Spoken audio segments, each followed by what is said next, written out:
Center for the Ethiopian Educational Information and Communication Technology presents Educational Satellite Television Programs.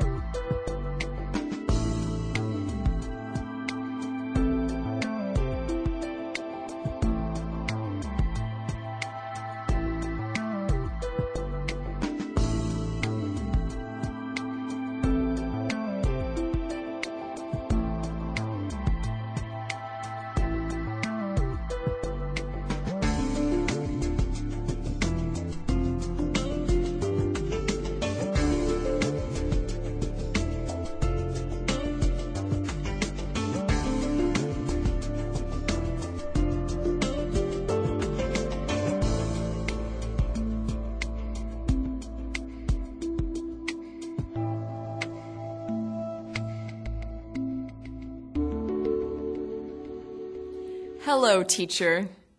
Hello, students. Welcome to today's lesson on the equality of citizens in the Ethiopian Constitution. Last time, we defined equality and stated its importance for Ethiopia. This is a country with about 80 different nations, nationalities, and peoples. All of these groups have distinct cultures, and they speak different languages. In the past, the different nations, nationalities, and peoples of Ethiopia have not been treated equally.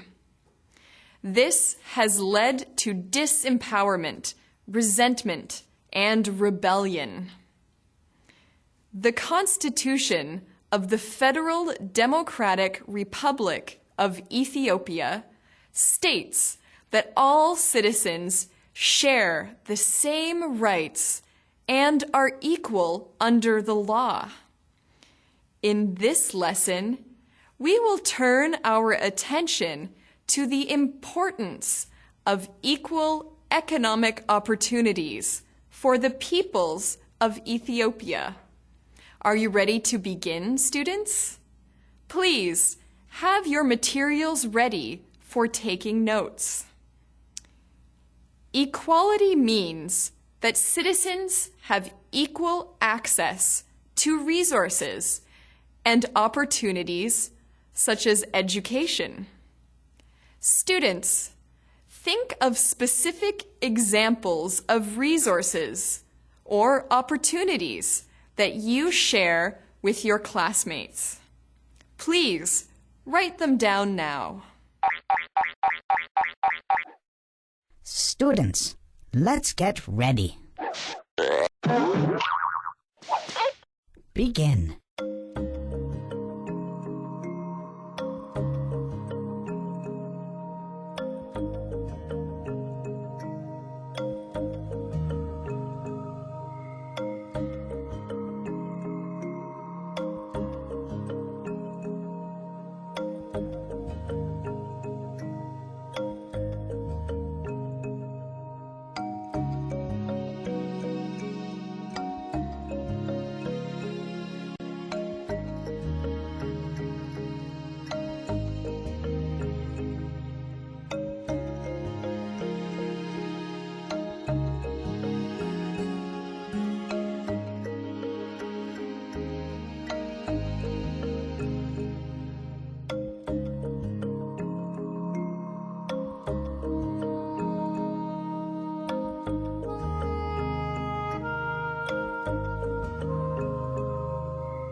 Time's up.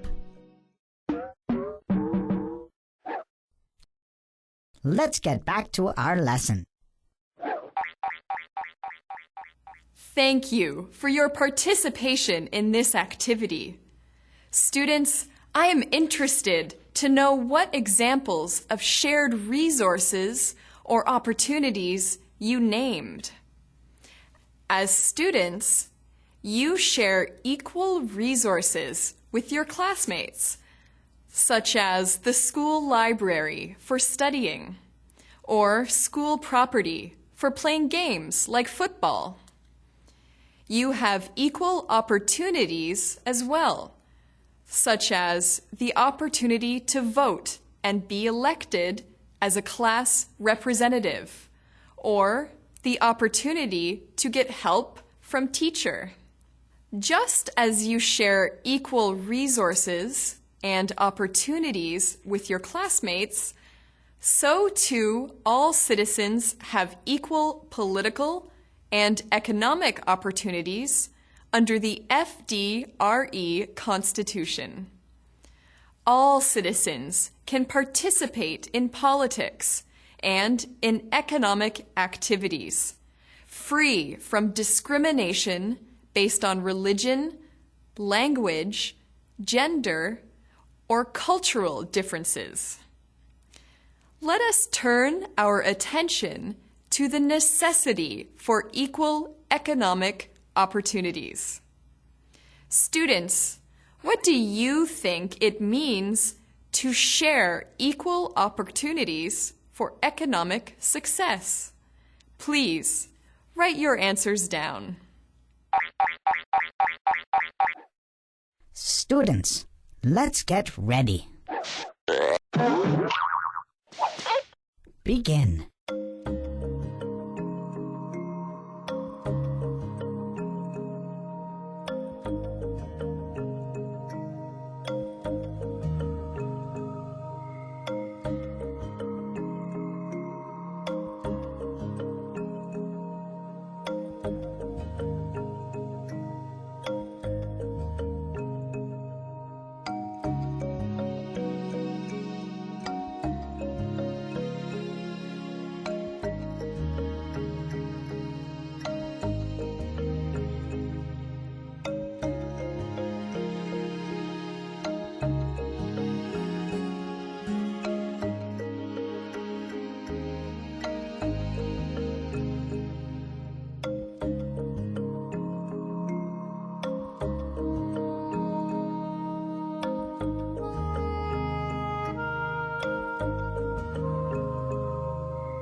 Time's up!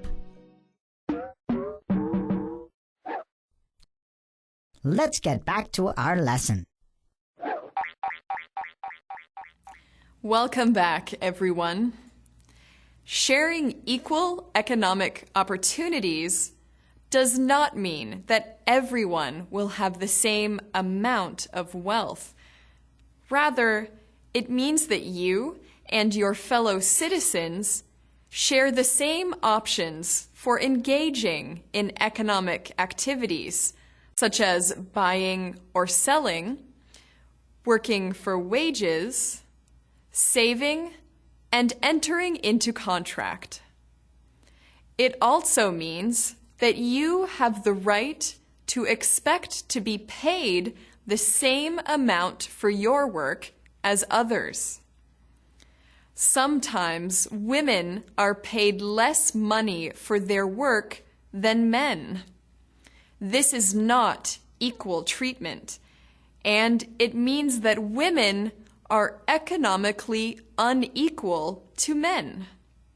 Good work, students. The Constitution states that every Ethiopian has the right to choose his or her means of livelihood, occupation, and profession. This means that all citizens, both men and women, have equal access to work. It means that a woman has the right to seek a career if she wants to, rather than staying at home and raising a family. It also means that men and women can enter the same profession.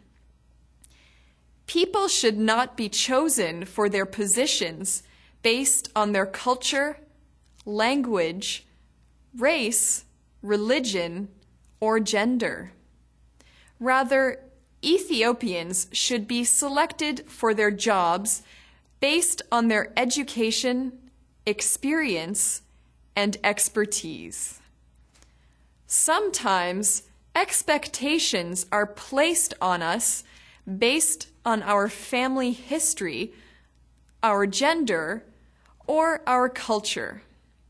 For example, if our family has historically been made up of farmers, it might be expected that we will be farmers too.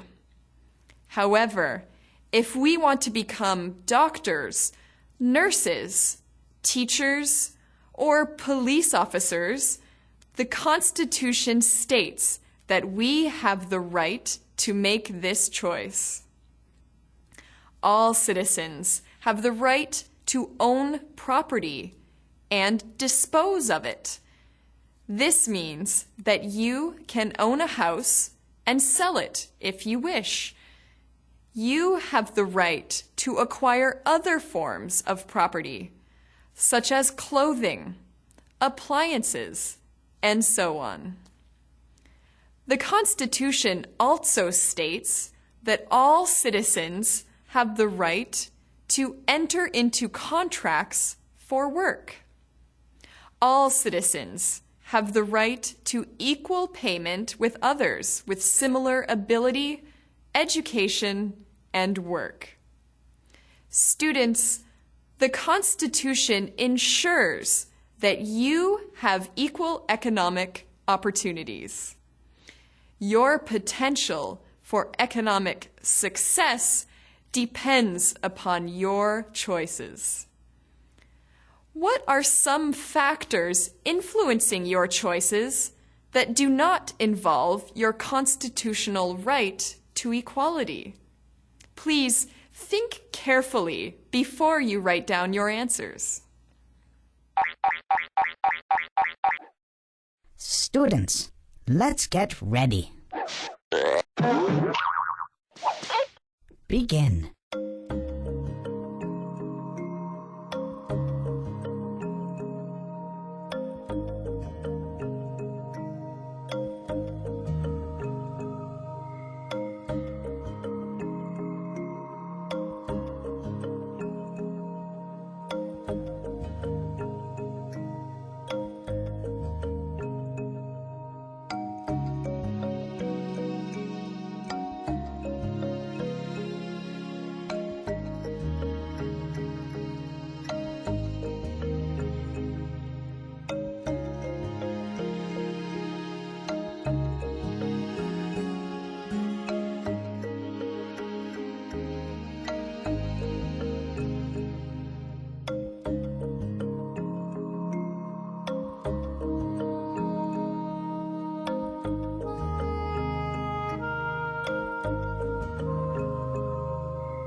Time's up! Let's get back to our lesson. Hello again, everyone. Just because you have the constitutional right to equal economic opportunities does not mean that you will succeed. It also does not mean that you will be equally successful or wealthy. There are some other factors to consider. For example, you have the right to choose your own profession. Let us suppose that you choose to become a doctor. Factors influencing this decision include your ability to learn, to study hard, to attend university, and to get the training you need. Another factor influencing your success is your ability to treat your patients well. If you are unkind, you are unlikely to have many patients. Students, in this lesson, we have talked about the fact that all Ethiopians have equal economic opportunities under the Constitution. This includes the right to choose one's own profession, the right to equal payment, the right to own property, and the right to engage in economic activities such as buying or selling. In our next lesson, we will turn our attention to gender equality in Ethiopia. Until then, thank you, teacher. Thank you, students.